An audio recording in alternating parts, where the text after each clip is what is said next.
할렐루야. 오늘도 예배 가운데 하나님께서 은혜를 충만히 부어주시기를, 그리고 그 말씀을 따라 우리의 심령이 또 은혜 가운데 온전히 세워지시기를 진심으로 축복합니다. 혹시 타임캡슐이 무엇인지 아십니까? 작은 상자에 어떤 추억의 물건이나 편지 등을 써서 이제 넣어놓고 땅에 묻어두거나 아니면 한 곳에다가 보관을 해두었다가 이제 몇 년 뒤에 꺼내보는 그런 물건을 말하는 것입니다. 저는 제가 이제 초등학생 때 친구들과 함께 그런 타임캡슐을 만들어 본 경험이 있습니다. 그러니까 저를 포함해서 한 3명 정도가 함께 모여서 이제 그것을 만들었었는데, 이제 문구점 앞에서 이제 뽑기를 하면 나오는 그 동그란 캡슐 어떤 건지 혹시 아시나요?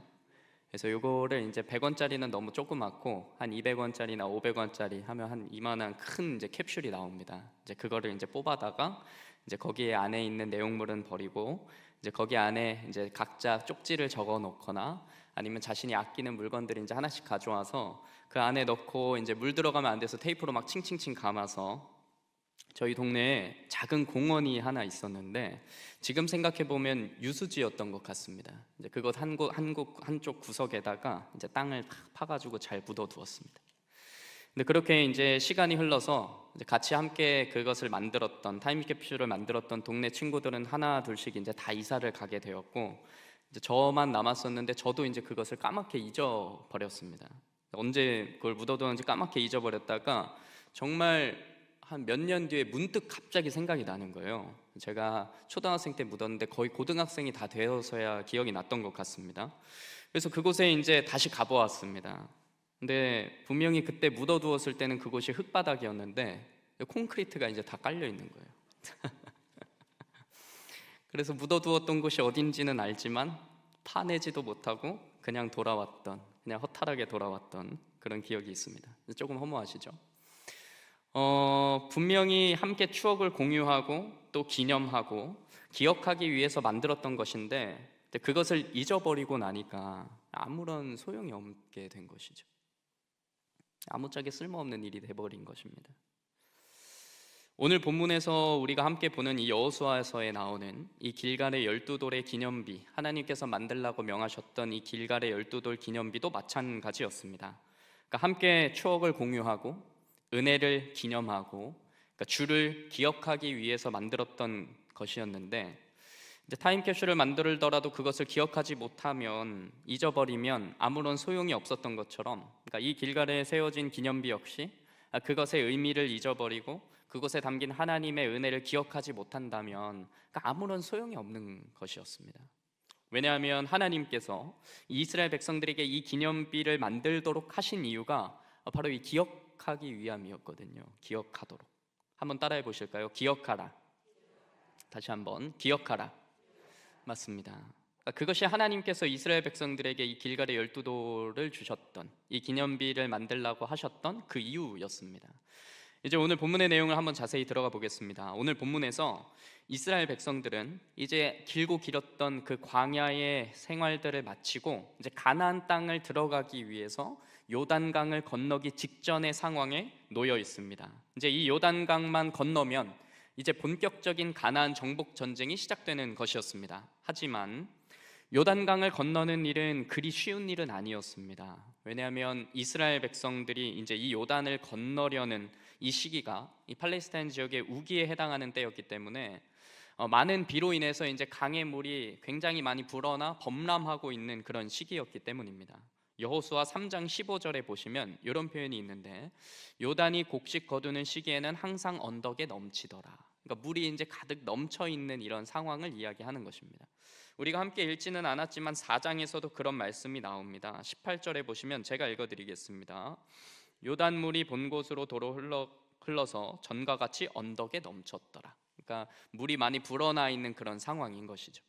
그러니까 요단강이 평소에는 폭이 한 30m 정도 됩니다. 그러니까 깊이는 한 1m, 깊어야 한 3m 정도.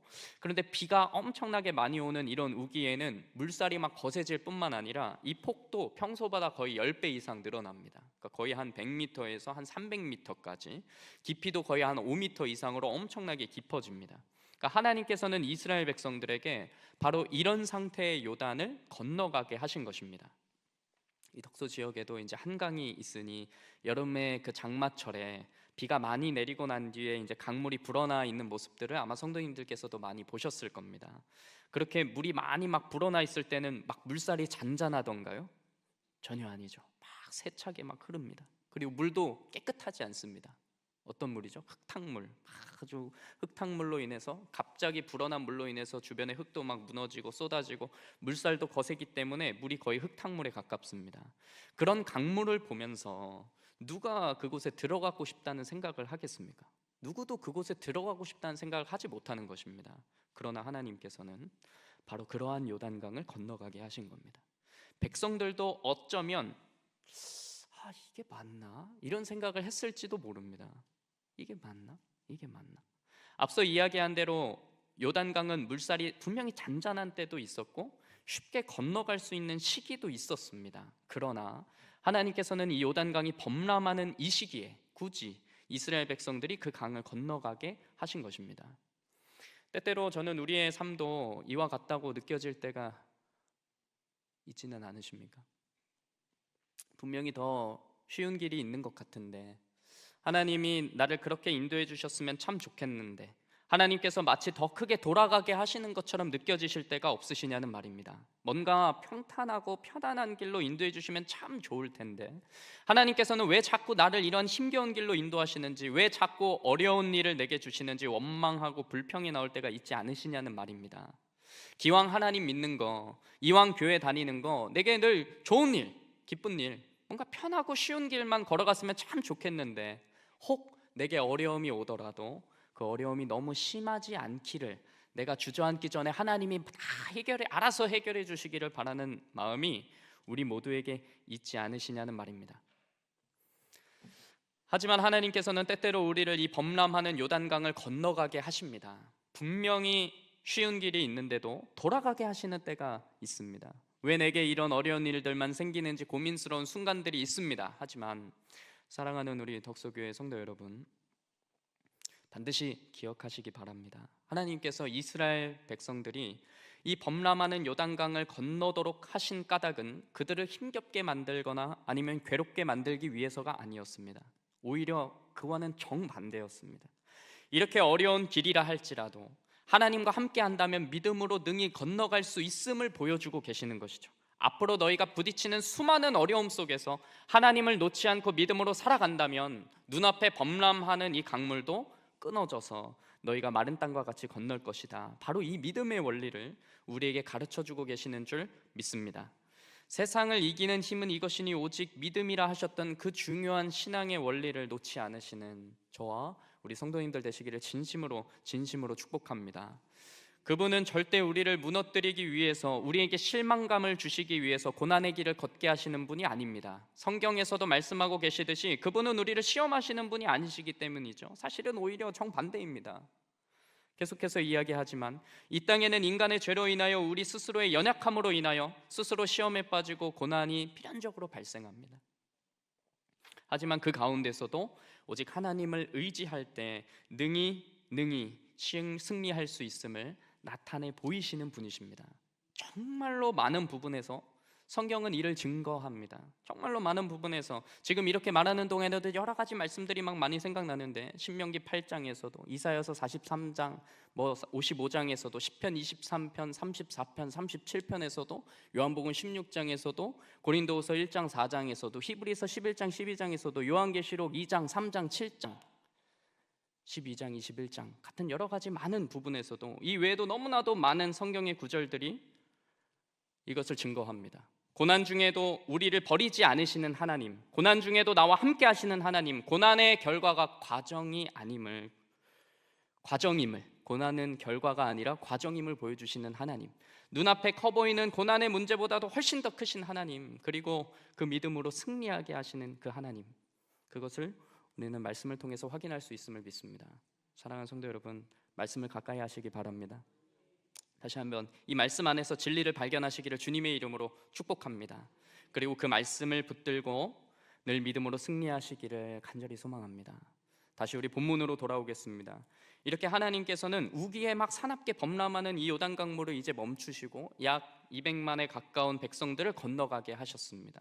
마치 홍해 앞에서 출애굽 1세대들이 막 절망했던 것처럼, 아마도 요단강 앞에서 출애굽 2세대들도 어쩌면 좌절했을지도 모릅니다. 그저 이 우기가 끝나기만을 기다려야 하나라고 생각했을지도 모르지만, 하나님께서는 출애굽 2세대들 또한 좌절하여 그곳에 절망하여 기다리지 않도록 언약궤를 맨 제사장들을 앞세워 요단 강물을 멈추게 하셨습니다. 그리고 그 진흙이 막 질척거리는 그 땅을 마른 땅과 같이 이제 건너게 하십니다. 그리고 그렇게 다 건너가기를 기다리셨다가 이제 다 건너갈 때 즈음에 한 가지 아주 특별한 명령을 내리십니다. 그것이 12지파의 대표 한 사람씩 뽑아서 강 바닥에 이제 박혀 있는 돌을 하나씩 끄집어 내는 것이었습니다. 사실 이 12지파의 각 대표들은 요단강에 들어가기 전에 하나님께서 여호수아에게 미리 선별해 놓으라고 명령하셨던 자들입니다. 3장 12절에 보시면 이렇게 기록되어 있습니다. 우리 같이 한번 읽어보도록 하겠습니다. 12절 시작. 이제 이스라엘 지파 중에 각 지파에 한 사람씩 12명을 택하라. 아멘. 그러니까 이것은 아직 요단강을 건너가기 전입니다. 하나님께서는 요단강을 건너가기 전에 이미 이스라엘 백성들 안에 각 지파의 대표들을 한 사람씩 택하셨습니다. 뽑으라고 말씀하셨습니다. 이때는 아직 몰랐습니다. 하나님께서 왜 이 지파에 한 사람씩 대표를 정하라고 하셨는지, 어떤 목적으로, 어떤 이유로 그들을 뽑으라고 하셨는지 알 수 없었습니다. 그러나 이제 여호수아는 이 명령에 일단 순종했습니다. 이들을 왜 뽑아야 하는지, 어떤 일을 시키려고 하시는지 묻지도 않고 따지지 않았습니다. 그저 주의 말씀에 순종한 것입니다. 아마도 각 지파의 대표자를 선택하는 자리였기 때문에 틀림없이 각 지파의 대표라고 부를 수 있을 만큼 영향력이 있고 또 훌륭한 사람들을 정했을 것입니다. 왜냐하면 여호수아도 이 대표 가운데 한 사람이었거든요. 그러니까 그들이 앞으로 어떤 일을 하게 될지 사람들이 아마 기대했을 겁니다. 이제 하나님께서 가나안 땅에 우리를 인도해 가시는 중에 이제 각 지파의 대표 한 사람씩 딱 세우셨으니 앞으로 어떤 일을 맡기실까? 앞으로 어떤 일들에 앞장 세워서 이 사람들을 사용하실까? 아마 기대했을 겁니다. 그러나 그렇게 구별된 각 지파의 대표가 하는 일은 실제로 그리 대단한 일은 아니었습니다. 겉으로 보기에는 말이죠.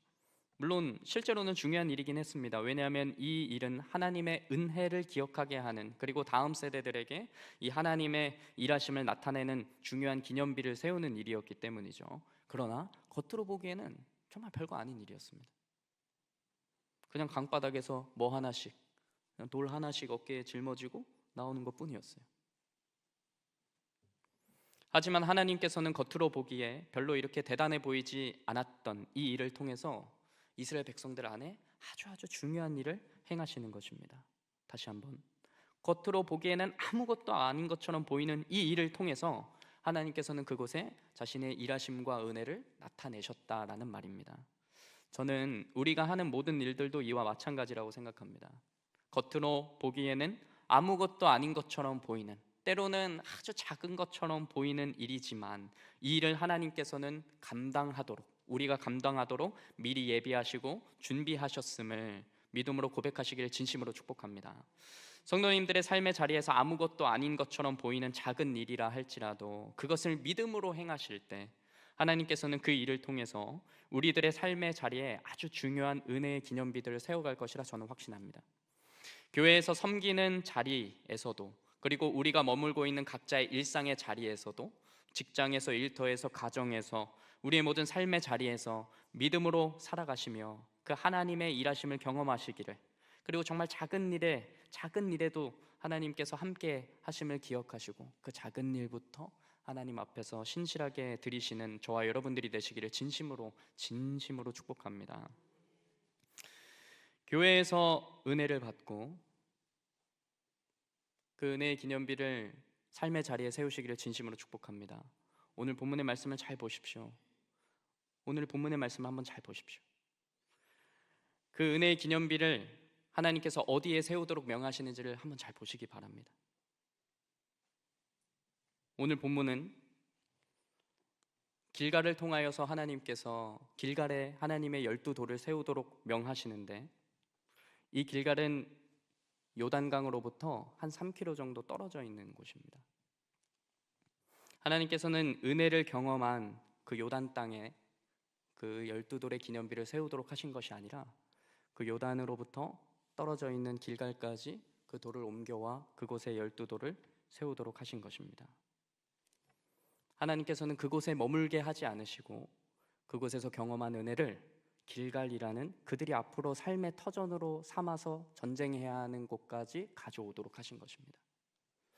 사랑하는 독서교회 성도 여러분, 오늘 본문의 이 말씀처럼 늘 은혜의 자리를 기억하시고 또한 그 은혜의 자리에서 누리셨던 그 은혜들을 삶의 자리로 옮겨오시기를 진심으로 축복합니다.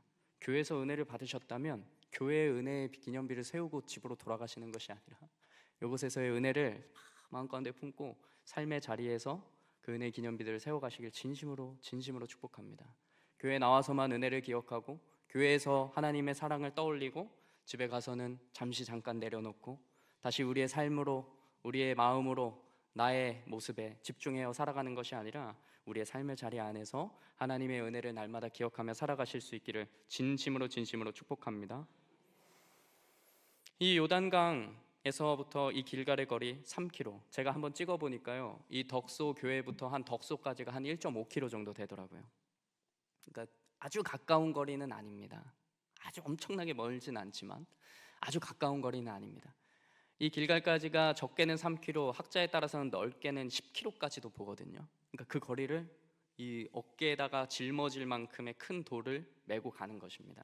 아마 그 길이 쉽지 않았을 겁니다. 이것을 학자들은 한 30km에서 한 50km 정도로 보거든요.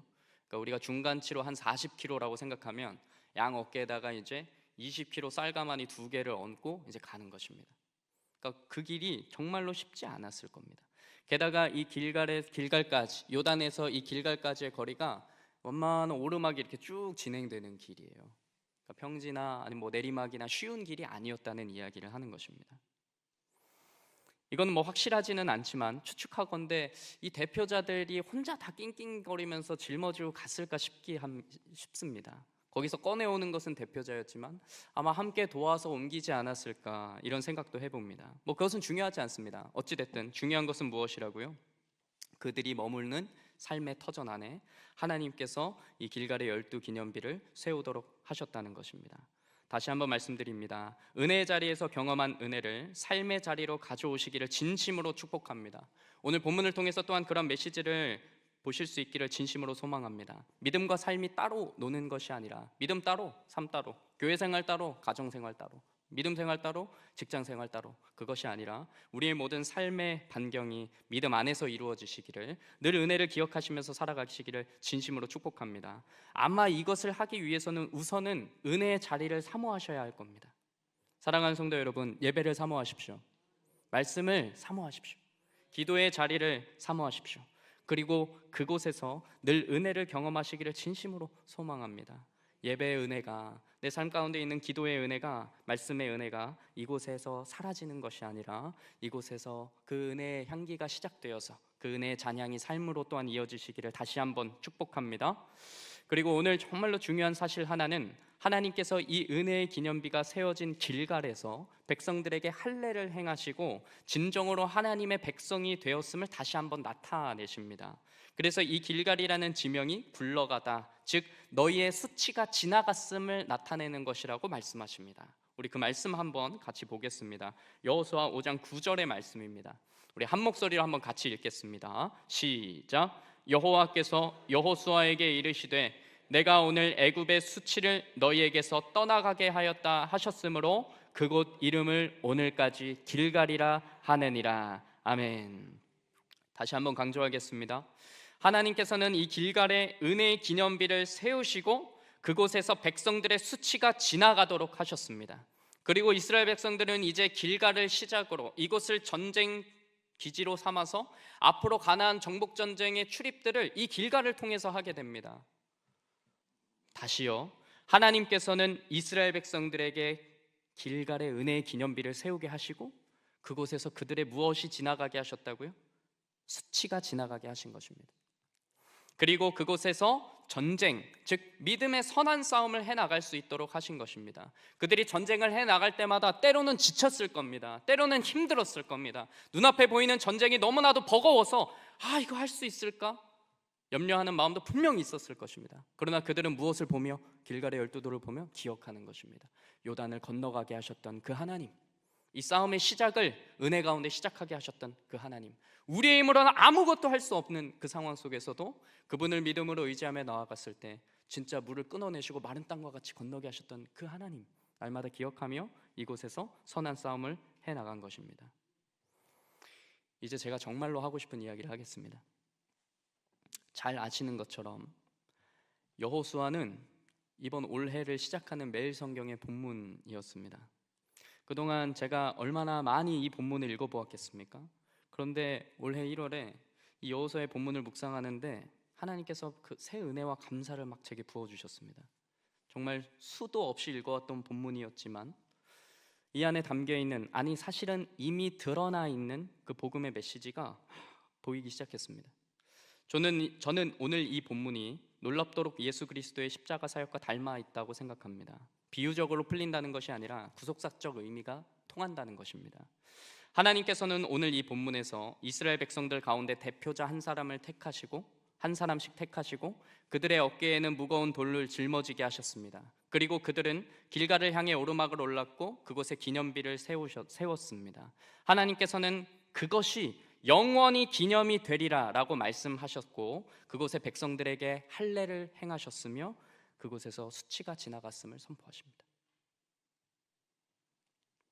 그리고 결국 하나님께서는 오늘 이 본문에서 이스라엘 백성들 가운데 대표자를 한 사람씩 택하도록 명하신 것처럼 이제는 진정으로 인류를 대표할 한 사람 예수 그리스도를 택하셨습니다. 그리고는 그의 어깨에는 무거운 돌 대신 무거운 십자가를 짊어지게 하셨고 쓰러지기를 반복하시며 골고다 언덕길을 올라가게 하셨습니다.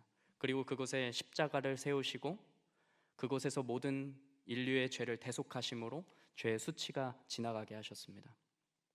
하나님께서 이 길갈의 12돌을 세우시고 영원히 기념이 되리라 하셨던 것처럼 예수님은 자신의 몸으로 세우게 될 십자가를 말씀하시며 너희는 나를 기념하라 말씀하셨습니다.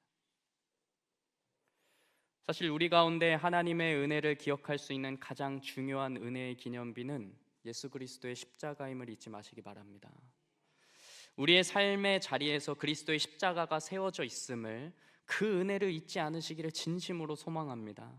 나를 위해서 하늘의 모든 영광을 버리시고 나의 그 작은 신음조차도 안아주시기 위하여서 이 땅에 오신 그 그리스도의 사랑을 기억하시기를 바랍니다.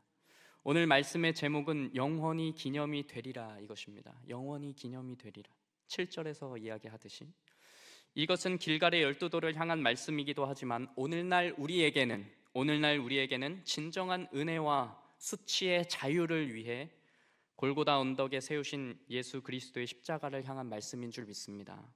이스라엘 백성들이 가나안 정복 전쟁을 행하면서 길갈을 출입하면서 12돌로 세워진 기념비를 바라보며 늘 믿음을 지키고 선한 싸움을 할 수 있었던 것처럼 오늘날 우리도 역시나 우리의 삶의 자리에 늘 십자가의 복음을 기억하며 하나님께로부터 난 자마다 세상을 이기느니라.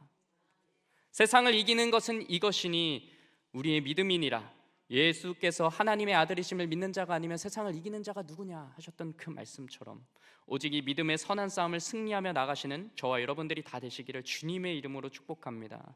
길갈에서 너무나도 힘겨운 상황에서도 12돌을 보면서 새 힘을 얻었던 것처럼 오늘날 우리의 삶 가운데 어려움이 있더라도 우리 삶 가운데 있는 십자가의 복음을 기억하시며 늘 새 힘을 얻어 살아가시는 저와 우리 성도님들 되시기를 진심으로 축복합니다. 말씀을 맺습니다.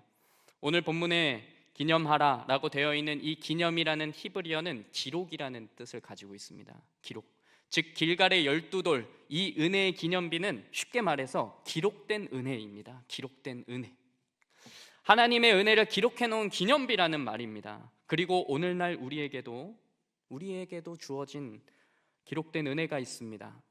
바로 말씀입니다. 과거 이스라엘 백성들은 기록된 은혜였던 그 길갈의 12돌을 바라보면서 싸웠듯이 오늘날 우리 모든 그리스도인들은 기록된 은혜인 말씀을 붙들고 살아가시기를 진심으로 소망합니다. 푸른 마르고 꽃은 시드나 하나님의 말씀은 영영이 서리라 하셨던 그 말씀, 좌우의 날선 어떤 검보다도 예리하여서 관절과 골수와 혼과 영과 쪼개기까지 하신다는 그 하나님의 말씀, 성령의 감동으로 된 것으로 바르게 함과 의로 교육하기에 유익하다고 하셨던, 교훈과 책망과 바르게 함과 의로 교육하기에 유익하다 하셨던 그 성경의 말씀 늘 붙들고 이 땅 가운데서 살아가시는 저 우리 성도님들 되시기를 진심으로 축복합니다. 말씀을 정리하겠습니다. 저는 오늘의 이 길간의 말씀을 다 보면서 그 그리스도의 은혜가 막 떠오르기 시작하면서 너무너무 큰 은혜를 받았습니다. 저는 정말로 이 땅 가운데서 살아가는 우리 역시나 이러한 삶과 마찬가지라고 생각합니다. 은혜를 경험했던 그 은혜의 자리에서 이제는 그 은혜를 나의 삶의 자리로 끌어오는 일들, 그리고 우리의 삶 가운데서 그 십자가의 복음을 날마다 의지하고 그것을 바라보면서 지금 오늘의 우리의 삶의 걸음들이 때로는 무겁고 힘들고 괴롭더라도 우리가 그 십자가의 복음을 바라볼 때 늘 새 힘을 얻어 살아가실 수 있는 저와 여러분들이 다 되시기를 주님의 이름으로 진심으로 축복합니다. 이 시간 우리 함께 기도하도록 하겠습니다.